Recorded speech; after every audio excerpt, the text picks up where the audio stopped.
श्री राम जी की शपथ सुनते ही सभा समेत मुनि और जनक जी भी स्तंभित रह गए।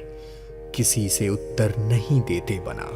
सब लोग भरत जी का मुंह ताकने लगे। जब भरत जी ने सभा को संकोचवश देखा तो वह प्रणाम करते हुए सबसे हाथ जोड़कर बोले, हे प्रभु, आप अंतर्मयी हैं। मैं मोहवश आपके और पिताजी के वचनों का उल्लंघन करके और समाज बटोर कर यहाँ आया।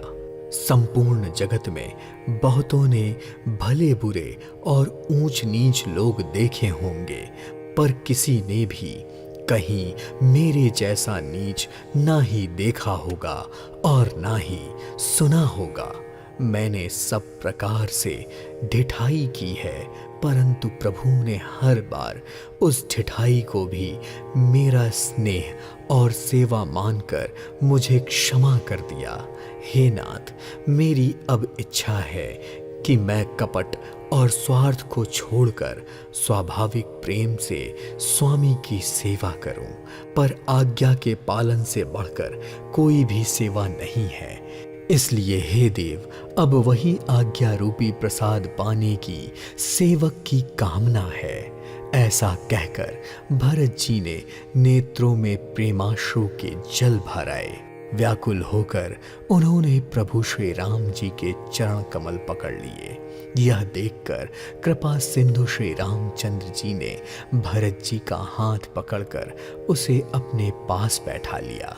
भरत जी की विनती सुनकर, उनका स्वभाव देखकर सारी सभा और श्री रघुनाथ जी स्नेह से शिथिल हो गए और सब मन ही मन भरत जी के भाई के प्रति प्रेम और उनकी भक्ति की सराहना करने लगे। देवता मलिन मन से भरत जी की प्रशंसा करते हुए उन पर फूल बरसाने लगे, पर दोनों समाजों के सभी नर नारियों को दीन और दुखी देखकर भी महामलिन इंद्र उन मरे समान लोगों को मारकर अभी भी अपना मंगल चाह रहा है। उसके कपट और कुचाल की कोई भी सीमा नहीं है। उसे पराई हानि और अपना लाभ ही प्रिय है। उसे किसी प्रकार का विश्वास नहीं है। पहले तो बुरा विचार करके कपट किया, फिर वह कपट जनित उच्चाटन सबके सर पर डाल दिया। फिर देव माया से सब लोगों को सम्मोहित कर दिया। इंद्र द्वारा इतना कुछ करने के बावजूद भी श्री रामचंद्र जी से प्रेम होने के कारण किसी पर इसका ज्यादा प्रभाव नहीं हुआ, पर भय और उच्चाटन के होने के कारण किसी का मन स्थिर नहीं था। एक क्षण में उनकी वन में रहने की इच्छा होती और अगले ही क्षण उन्हें अपना घर अच्छा लगने लगता। मन की इस प्रकार की दुविधा की स्थिति से प्रजा दुखी होने लगी। चित्त दो तरफ होने के कारण उनके मन में संतोष नहीं था और वह एक दूसरे से अपनी बात भी नहीं कह पा रहे थे। भरत जी, जनक जी, मुनिजन, मंत्री और ज्ञानी साधु संतों को छोड़कर अन्य सभी पर देव माया ने जिस मनुष्य को जिस योग्य पाया, वह उस पर वैसे ही लग गई। श्री राम जी ने लोगों को देवराज इंद्र के छल से जब दुखी देखा तो उन्होंने राजा जनक, गुरु, ब्राह्मण और मंत्री आदि सभी की बुद्धि को भरत जी की भक्ति से ऐसे किलित कर दिया जिससे देव माया का प्रभाव उन पर ना हो।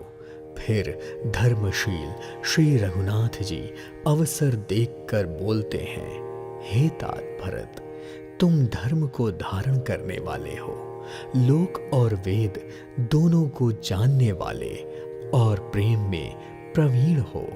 यद्यपि मुझे तुम पर पूरा भरोसा है, फिर भी मैं समय के अनुसार कुछ कहता हूँ। हे तात, पिता के बिना हमारे कुल की बागडोर केवल गुरु वंश ने ही संभाल रखी है। नहीं तो हमारे समेत प्रजा, कुटुंब और परिवार सभी बर्बाद हो जाते। यदि बिना समय के सूर्यास्त हो जाए तो बोलो किसको क्लेश ना होगा। हे तात, ऐसे ही उत्पात विधाता ने हमारे साथ रचा है, पर मुनि वशिष्ठ और मिथिलेश्वर जी ने हम सबको बचा लिया। राजा का कार्य, प्रतिष्ठा, धर्म, पृथ्वी, धन, घर, इन सभी का पालन यदि हमारे गुरुजी के प्रभाव में होगा तो सभी परिणाम शुभ होंगे। गुरुजी का आशीर्वाद ही समाज सहित तुम्हारा और हमारा रक्षक है। माता पिता, गुरु और स्वामी जी की आज्ञा का पालन करना शेष जी के समान पृथ्वी को धारण करने के बराबर है। हे तात, तुम वही करो और मुझसे भी